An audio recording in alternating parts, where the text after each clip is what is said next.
Hi, this is Miss McKean, and these are my tips and tricks for finals.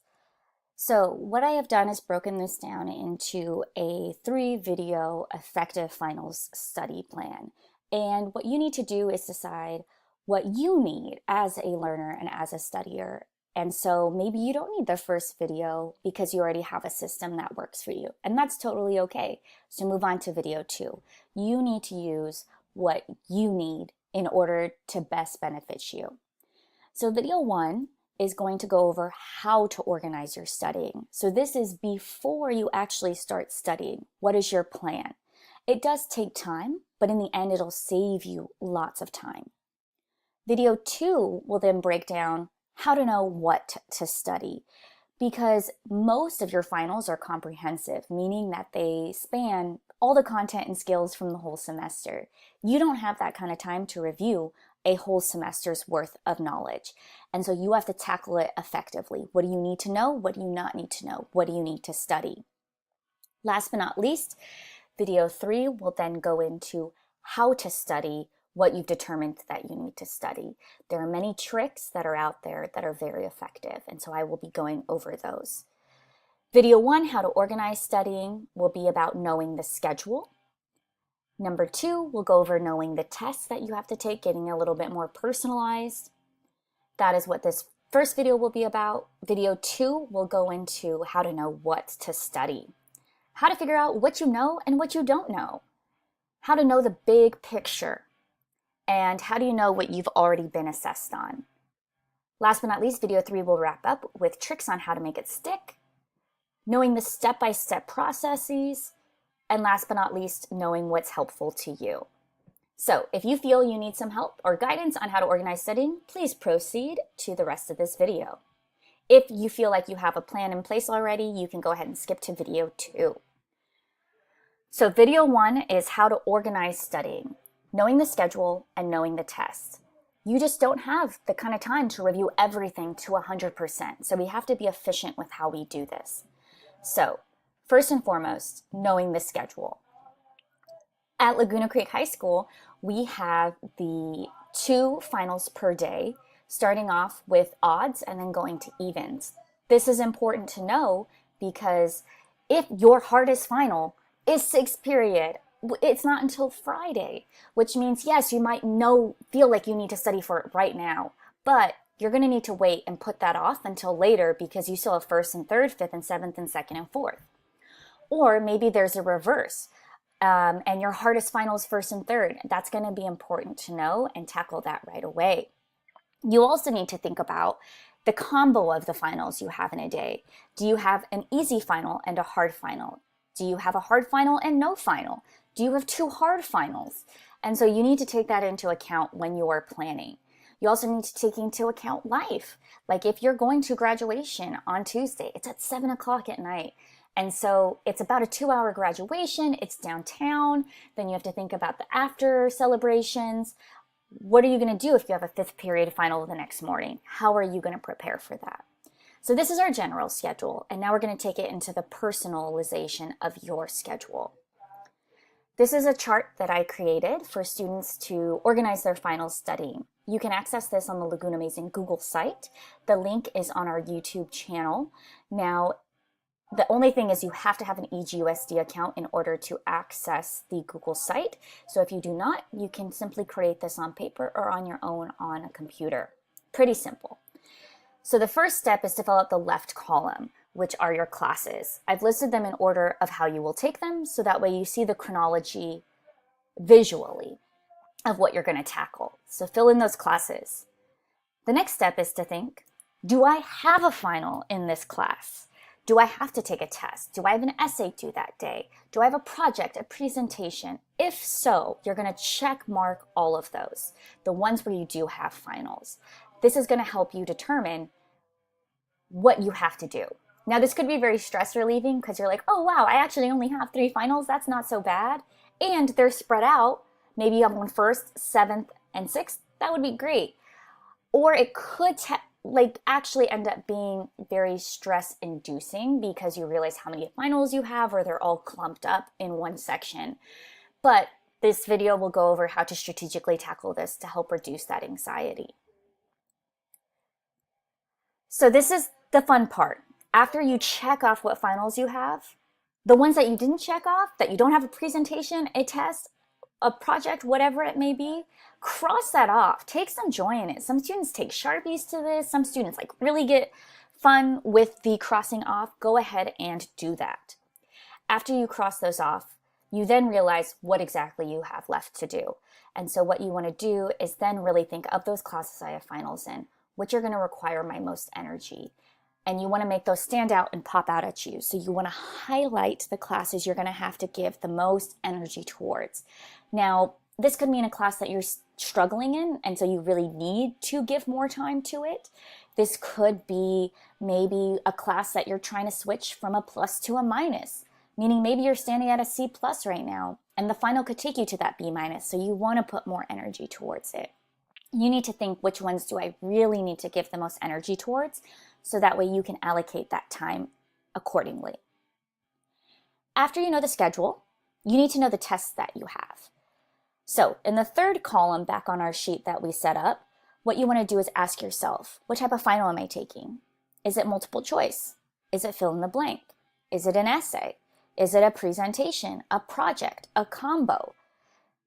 Or maybe you have no clue, which in this case you need to ask your teacher or a classmate as soon as possible, since it is finals week.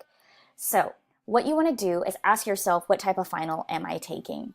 Because that's going to differentiate the way that you study for it and the way that you prepare for it. For example, if it's a project and it needs to be done before entering class, you just have to get it done. You don't have to worry about the in-class portion of that.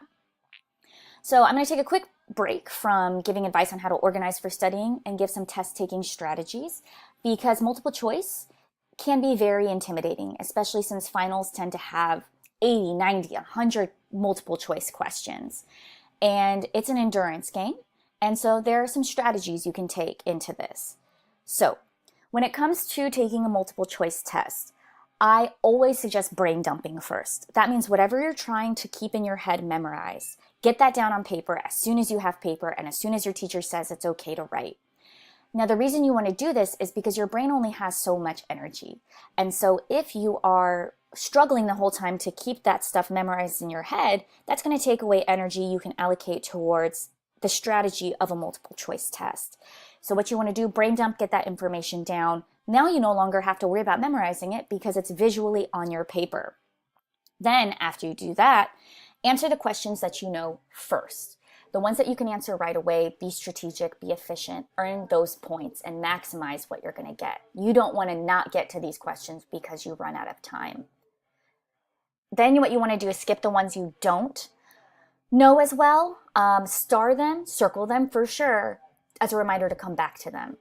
Also keep in mind that if you're filling in a bubble sheet, to make sure that you skip a question on the bubble sheet and you don't mess up all your bubbles. Another bit of advice for bubble sheets is go ahead and I would, on your first round of taking the test, lightly shade in your answers. Then after you finish taking the test, you go through, double check your answers, and then that's when you darkly shade them in. Because if you've ever tried to erase a darkly shaded in bubble, it can be quite difficult. So save your time, and it encourages you to double check your answers. The next bit of advice, process of elimination. Most often there are 4 multiple choice answers. One is absolutely not a good answer. It tends to be a distractor, one that's meant to throw you off. Then the third one is like, it's an okay answer. Ultimately, narrow it down to the 2 best answers that you think are the best. And so that will increase your chances from a 25% chance of getting it correct to a 50% chance, which is a lot better. Now, when it comes to picking between those 2 questions, between those 2 answers you've narrowed it down to, it's also important to look at the question. Sometimes students think that they're looking at the question without reading the question. If you can mark up the test, annotate the question. Does it say what is the best? What is not? There are small little clues within each question that are going to help narrow it down. So really pay attention to what is the question asking me, not what you think the question is asking. Lastly, other questions could potentially help you answer. Sometimes there are accidentally answers within the other questions that can help you answer other questions. A lot of these strategies can also be applied to fill in the blank. That brain dump is going to be effective, especially if your teacher does not give a word bank. And so if you brain dump all those terms that you're trying to remember, you have yourself created a word bank. Now, other advice for essays, what I would suggest doing to practice is to practice prompts. Your teacher might have given you prompts. You might be able to predict some prompts based on lessons throughout the class, but I would practice them. And I'm not saying write a whole essay to practice. Heck no, that would be way too much time and boring. So what you want to do is outline those practice prompts. If you have 4 prompts, outline them. Maybe take 5 to 10 minutes. Then that gives you an idea heading into the final of what you want to include on that essay. Then when you actually get to writing that final, I would definitely suggest don't start writing right away. Like I really, really, really admonish against writing right away because you're going to go into it disorganized. Take the 5 to 10 minutes to outline. For example, this is what I have my students do in IB history. Before, I really encourage them to take about 5 minutes, jot down all your ideas, get some organization.